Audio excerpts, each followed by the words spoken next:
Okay, bali ikukumpara natin yung high-tech, no? Yung mga high-tech na mini rice mill machine, innovated nila na magkaroon ng separator, yung dirt separator, yung mga bato, no? Hinihiwalay niya automatic. Bali hindi naman siya ganun ka komplikado. Ang siste nito, okay, dito mo ibubuhos yung palay, di ba? And then naglagay sila ng vibrator dito na screen. Nagba-vibrate na screen, no? And then dun sa nagba-vibrate na screen na yan, kasya lang dun lumusot ay yung butil ng palay. So yung mga bagay na sumasama sa palay like bato, mga kung ano-anong mga dumi na malalaki ay hindi magkakasya dun sa butas ng screen na nagba-vibrate. So mangyayari, hihiwalay. Iluluwa niya. Ewan ko kung saan luluwa niya, dito or dito sa side na to. So iluluwa niya yung mga malalaking bagay na sumasama sa palay. So naglagay sila ng attachment. Siguro kumuha sila ng spinning mechanism dito para magkaroon ng vibration doon sa screen. Maganda yan dahil at least hindi mo na kailangan bantayan at tuloy-tuloy lang ang buhos mo. So, syempre, mas maganda, mas malaki. Malaki to eh. Actually, hindi lang proportion. Siguro mga, yan, malaki yan eh. Yan, ganyan. Syempre, pagka ganyan, mas malaki, mas medyo komplikado, mas mahal. Nung tinanong ko kung magkano dun sa isang nagbebenta nito, nakita ko is 45,000. So, bali, walang pinagkaibang hindi sila nagkakaiba ng modelo dahil yung size ng screen ito at size ng screen ito ay pareho lang. Isang lang ang gamit nilang screen. Yung blade or kung paano mag-function ito, itong grinder na to, well, parehas lang din dito. Ganun din yung grinder niya. Naka-built-in nga lang dito sa loob ng body. Ito hiwalay. So, that means, kung nakahiwalay yan, syempre, dyan sila mag-grind. Dito, rice mill lang talaga. And then, nag-attach pa sila dito ng another vibrator. Bali, may screen din yan para humiwalay naman yung durog dun sa buo. Which is, hindi naman din ganun kakomplikado yun, no? Kasi dito may screen din yan eh. Kung ititingala mo lang yan, habang bumubuhos yung bigas, humihiwalay din yung durog dito. Kumakaliwa. Yan. Kaya meron siyang ganyan. Ito naman, nilakihan lang nila. Nilakihan nila yung screen para paglabas dito, hihiwalay naman dito yung durog. Ayan, nakapaliko. So, na-improve nila. Pero syempre, mas gusto natin yung mas affordable. Okay? Mas maraming makakabili, makaka-afford, no? Ito kasi halos doble na yung presyo.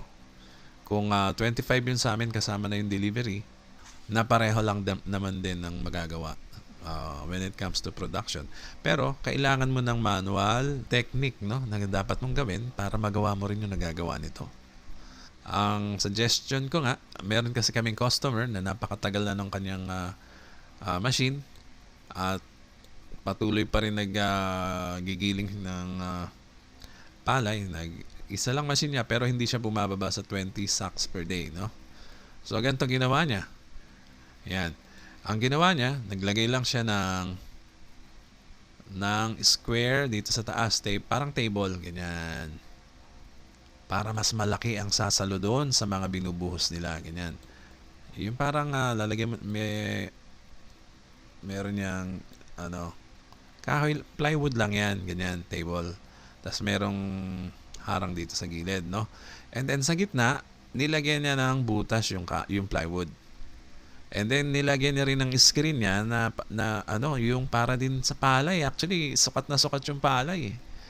Yung ginamit niyang screen dito. Parang papahaba rin yung mga butas niya. Sakto lang din yung mga palay pumasok, no? Nilagyan niya dyan sa gitna.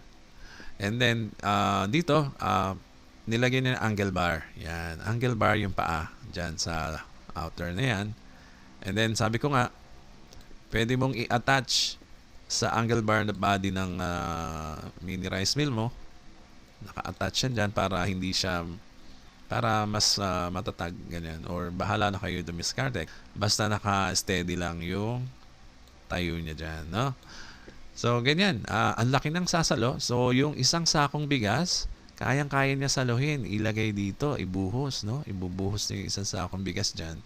And then, mano-mano, parang minamasa niya yung palay dito bago bumagsak sa imbudo ng mini rice mill. Which is, actually, mas maganda pa nga yung ganyan ang gagawin mo. No? Mas malaki naman, hindi hamak yung table dito, no? yung bunga nga nitong buhusan dito.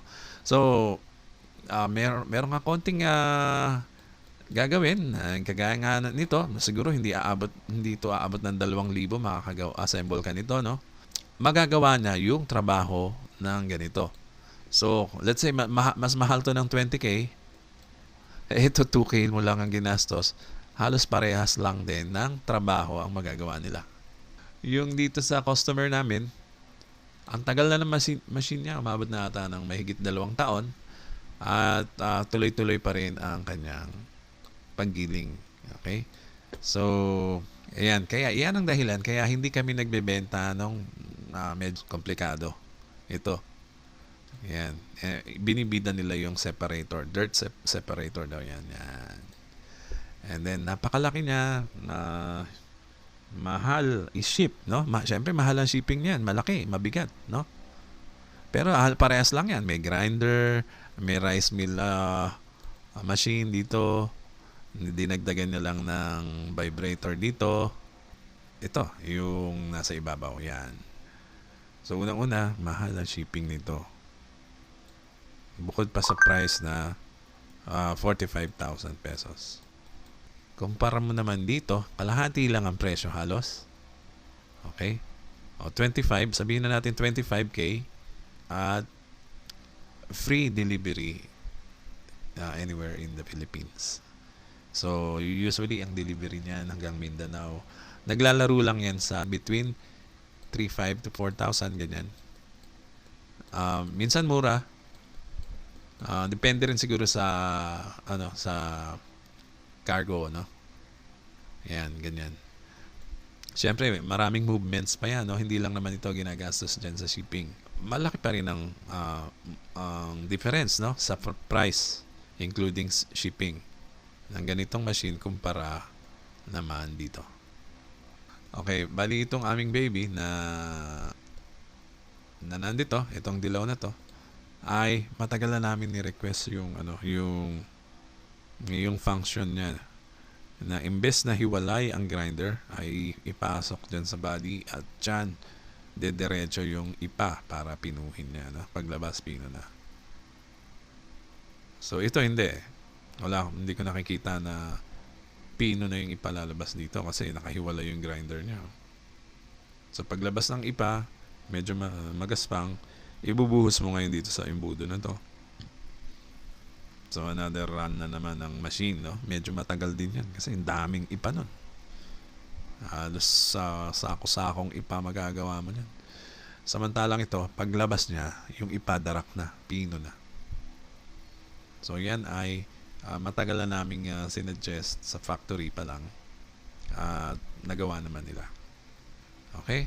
So, yan lang po. Ito po si Simple Machines PH. Hanapin nyo lang po yan sa Facebook, yung Facebook page namin, at mag-message kayo sa amin para maka-avail ng aming binibidang mini rice mill machine. Okay? Maraming salamat.